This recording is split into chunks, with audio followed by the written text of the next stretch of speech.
Water is a really beautiful compound. I use it a lot, and I love water. Some people actually hate water, but I really like it.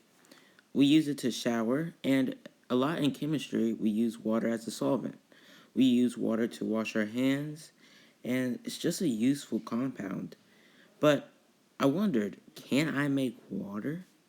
I couldn't do it like Jesus, so I had to use chemicals.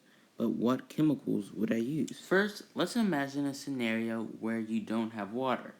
For example, you're in a desert. So, in this desert, you didn't actually bring your water, which is one of the worst decisions to probably make in a desert. And you just can't find it. So, what do? The sun is literally turning you into a crisp, and you're evaporating pretty quickly. But thankfully, I would come in and I would save the day by making water.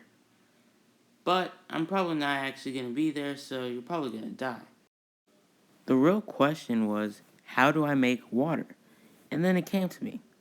Water is composed of two simple elements, hydrogen and oxygen. Oxygen can be found in Earth's atmosphere, around 20% in the average air. And then I could just make hydrogen. But the problem was, how do I make hydrogen? Well, there's a few chemical reactions. I could use a base reaction or a acid reaction.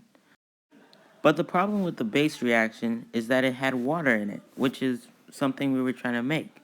So I excluded that out of the equation, and I was left with the hydrochloric and aluminum reaction.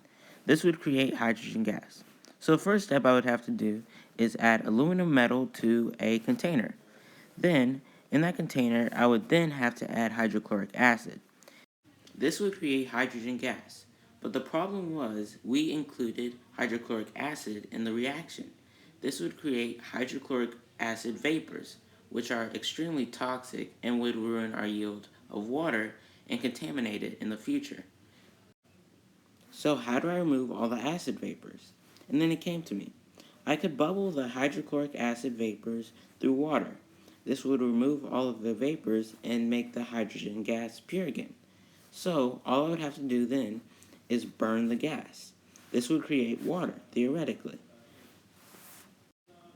So, what I had to do is burn the hydrogen gas. But I had to burn it in a container where it would collect all of those vapors of water vapor. So, this is what I would use to create my pure water, which hopefully would work.